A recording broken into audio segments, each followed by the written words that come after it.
Sejak tahun 80-an mulailah dengan sedikit demi sedikit mulailah masuk gerakan-gerakan radikal. Radikal pun bergerit-gerit. Ada yang radikal teologi tapi tanpa tindakan. Itu Wahabi yang mengatakan Maulid Nabi bid'ah, Isra Mi'raj bid'ah, ini bid'ah, ziarah kubur musyrik, tapi dengan santun, tidak mencaci maki. Saya tahu persis dari sananya ulama Wahabi melarang ucapan kotor, caci maki, tapi mengajak umat Islam meninggalkan hal-hal yang mereka anggap bid'ah. Jangan ziarah kubur ya, itu salah. Jangan Maulid Nabi ya, itu bid'ah.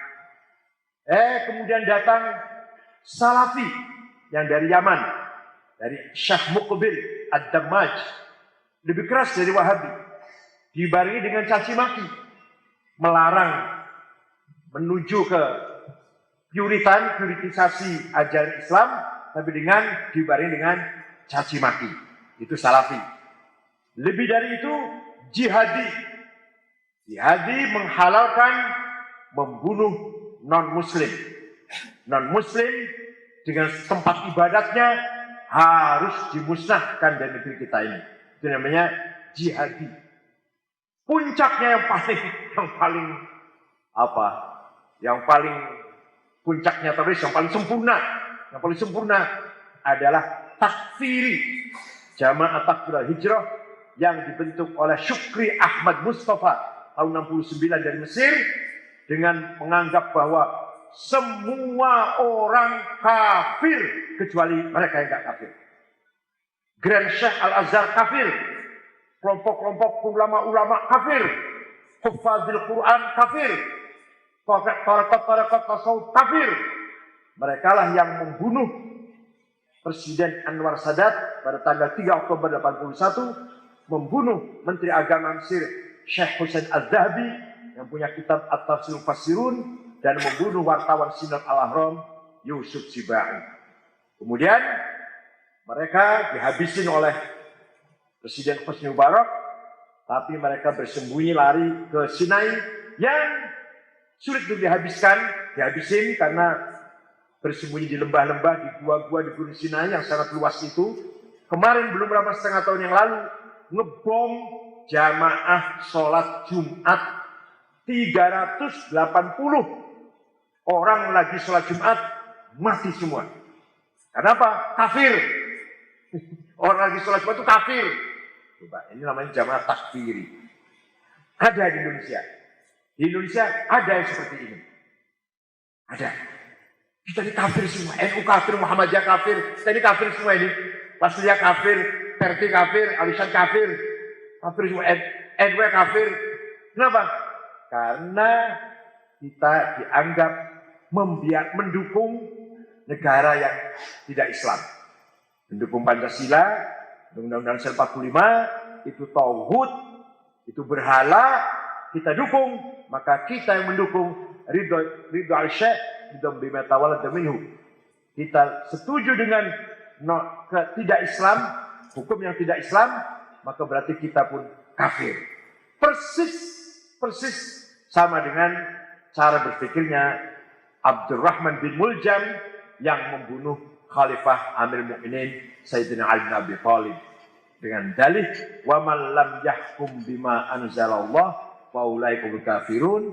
Barang siapa tidak melaksanakan hukum Allah, kafir. Ali itu kafir. Kenapa kafir?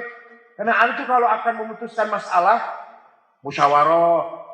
Kalau ada masalah, musyawarah. Kita pendapat pada sahabat-sahabat yang lain, tokoh-tokoh yang lain. Berarti bukan hukum Islam, hukum manusia. Ya kalau kita MPR, DPR lah kalau kita menggunakan undang-undang hasil produk MPR, kafir. Karena bukan hukum Allah. Itu terjadi sejak lama ketika kelompok Khawarij dengan menghalalkan darahnya Amirul Mukminin Sihru Rasulillah minal basyari bil jannah minas sabiqin awwalin Fatih Khaybar Ali bin Abi Thalib dibunuh dengan alasan Ali kafir.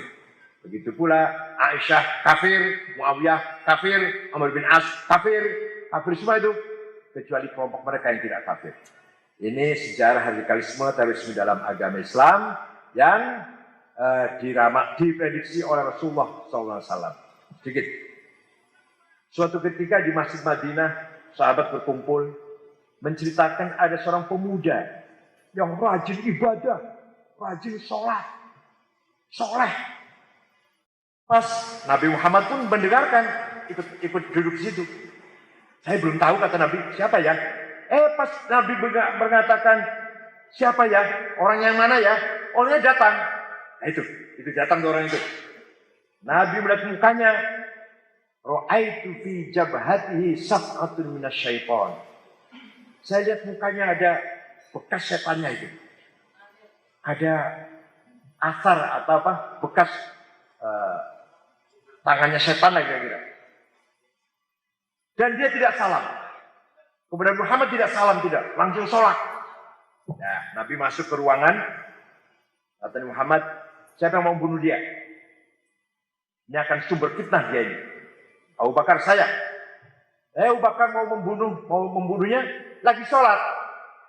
Gak berani. Gak tega atau gak sampai hati. Lapor Rasulullah sedang sholat. Saya gak mungkin membunuh orang sholat.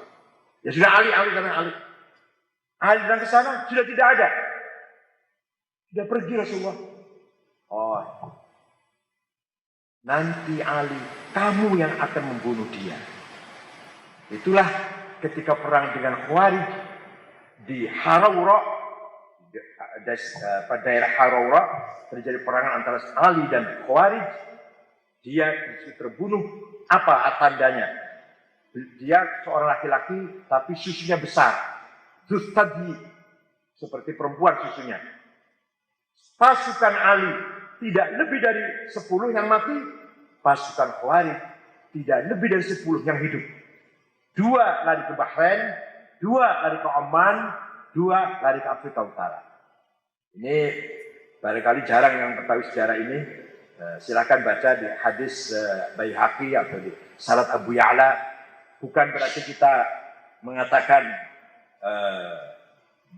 sekarang pun persis Evansi tidak, tapi bahwa cara berpikir seperti Khawarij, madhabnya sudah tidak ada, tapi cara berpikir secara Khawarij mengkafir-kafirkan orang yang tidak sependapat semakin